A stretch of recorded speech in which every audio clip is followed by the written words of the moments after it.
Previously, we looked at the death of the American dream, or how the American system is failing on its own terms. Since the 2008 financial crisis, where working people lost their homes while bankers walked away richer than ever, it's becoming progressively more difficult to pretend that everything is fine. Now, I'd like to talk about the Republican Party's response to this crisis, which has been to gesture towards equality of opportunity. A lot of this country, of course, we cherish equality. It's enshrined in our Constitution and our other laws. But most people are talking about fairness, which is different. Fairness is about equality of opportunity, not equality of outcomes. And this shows you the kind of opportunity society we're trying to create to reignite the engines of economic opportunity, to reconnect people with the American idea, which is this great idea that the condition of your birth doesn't determine the outcome of your life, and that we want to have a dynamic society where everybody is involved. So, Republicans love to talk about equality of opportunity. But here's the thing, they don't actually believe in it. First of all, true equality of opportunity is impossible, because it would require everyone to have the same characteristics. Height, strength, skin color, knowledge. All those things affect how you perform in the market, so if people have any differences when they enter the job market, it's not equal opportunity. Trying to fix this would involve some intense genetic engineering and restrictions on human behavior, which wouldn't be ideal. So instead of that, let's say that equal opportunity is just a more fair society, rather than a perfectly fair one. Because of the conditions that people are born into, some have less of a chance than others, so we should try to give them a fairer shot. But strangely enough, Republicans don't believe in this less strict definition of equal opportunity either. This becomes clear if we look at the policies that they support. Let's start with the inheritance tax. In an equal opportunity society, people start off on an even playing field and work their way up from there, right? Now let's imagine two young adults, completely identical in talent, who want to start a shirt company. One of them gets a bunch of money from their parents, like Wyatt Koch here, and the other doesn't. So, do they both have an equal opportunity? I would argue that no, the rich kid has a much greater opportunity for success. If you want to build a business, the most important thing is startup capital, and the easiest way of getting it is to have rich parents. A study from Dartmouth found that inheriting wealth and getting financial support from your parents both increase your likelihood of starting a business. Not surprising. As this Quartz article put it, there's no gene for risk-taking. What allows people to take risks is having a wealthy family. They can provide you with capital, or act as a safety net if you fail. If we're serious about starting everyone off on a somewhat level playing field, we can't have people getting huge amounts of cash just because they have rich parents. If we wanted to make people work for success rather than just having it handed to them, we would need to tax inheritance. So what do the Republicans think about inheritance taxes as the self-proclaimed champions of equal opportunity? Well, in 2017, Trump and Congress revealed their plan to repeal the estate tax. After 2024, hardly anyone will pay taxes on inheritance, allowing the children of wealthy people to get rich through no effort of their own. This was all part of Trump's tax cut that slashed taxes on corporations and the ultra-rich, in what was basically a $1 trillion handout to people who are already rolling in cash. We'll call this one an L for equal opportunity. But let's move on to the next item, schools.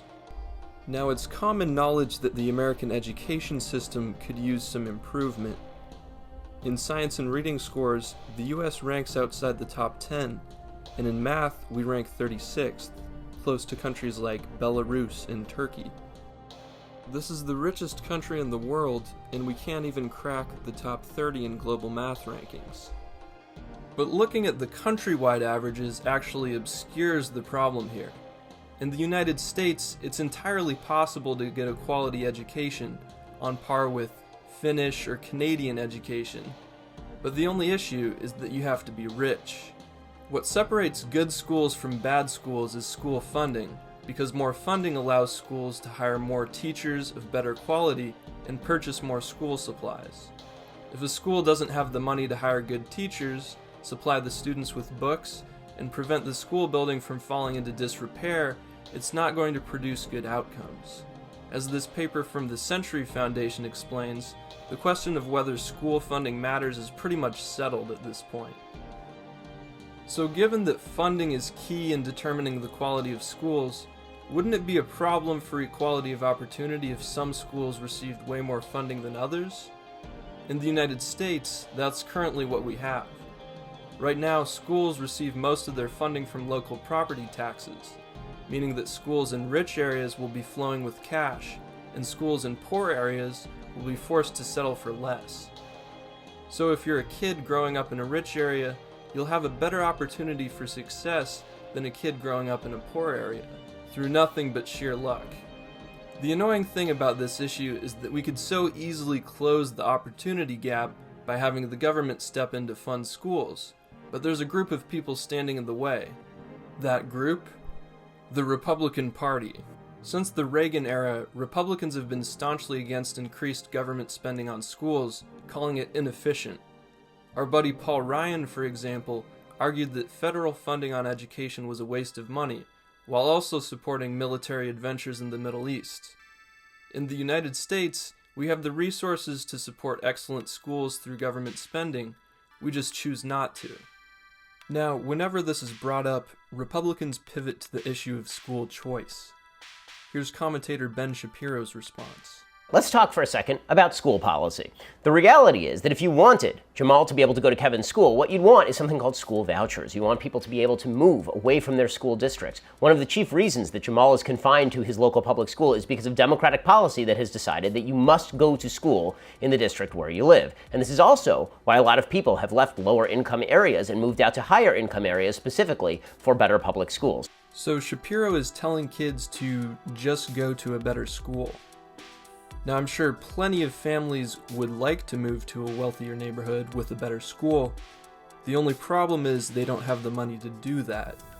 Also, parents probably don't have the time to drive their kids across town to a different school. So it would be easier if we just made sure that schools were properly funded. In addition to education, there are lots of factors that give rich kids advantages over poor kids.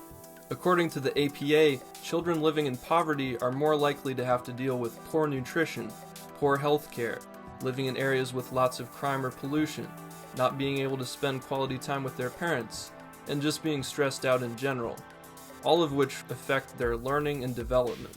The Republican opposition to single-payer health care, affordable housing, and just giving people stuff in general is not in line with equality of opportunity. Republicans portray attempts to provide people with basic necessities as creating a welfare society, in contrast to equal opportunity, when in fact these programs are vital for equalizing opportunity. Another issue you won't see Republicans talking about is racial barriers to economic achievement. Because of hiring discrimination and pay discrimination, it's harder for Black and Latino people to achieve a decent standard of living. Despite Republicans insisting that racial discrimination is a thing of the past, Black and Latino people get fewer job callbacks compared to white people with the same credentials. Studies usually measure this by constructing identical resumes, with the only difference being names that signify race, like Jamal or Kevin. A 2017 study published in the National Academy of Sciences journal found that since 1990, white resumes received 36% more callbacks than Black resumes, and 24% more callbacks than Latino resumes. Now, our pal Ben Shapiro has pointed out that this might actually be class discrimination, with employers using non-white names as a proxy for people from low-income backgrounds. That might be, but regardless of whether this is race or class discrimination, people are still losing opportunities based on something they were born with. And Shapiro isn't offering a solution, he's just pivoting to class so he can ignore race. So we've looked at 4 factors influencing equality of opportunity: inheritance, school quality, the effects of growing up in poverty, and discrimination. On every issue on that list, Republicans seem to be okay with certain people or groups having huge advantages over others. So I'm confident in saying the Republicans do not care about equality of opportunity at all. They are fine with huge gaps in opportunity as long as it's still theoretically possible for disadvantaged people to succeed. They don't want reforms that would give people a fairer shot. The status quo is just fine. So now that we've rid ourselves of the notion that our Republican buddies care about equal opportunity, it's worth looking at someone else who likes to talk the talk about opportunity. Famous psychology professor Jordan Peterson. There's two important modes of equality that have to be segregated and discussed separately, because people tend to confuse equality of opportunity with equality of outcome. Peterson likes to make a distinction between equality of opportunity, which can be seen in Western capitalist countries, and equality of outcome, which can be seen in totalitarian communist countries. How much tyranny you have to impose in order to produce something like equality of outcome. And Thomas Sowell's talked about this a little bit too. He said, what the people who are agitating for equality of outcome don't understand is that you have to cede so much power to the authorities, to the government, in order to ensure equality of outcome that a tyranny is inevitable. And that's right. There's a couple problems with this. First, I'm not convinced that Peterson actually believes in equality of opportunity, like the Republicans. Given his views on feminism and affirmative action, I think Peterson is okay with some people having advantages over others, as long as it's still technically possible for anyone to succeed. The other problem is that Peterson is setting this up as a binary choice between equality of opportunity and equality of outcome. But this distinction between opportunity and outcome is actually not as clear as Peterson makes it seem.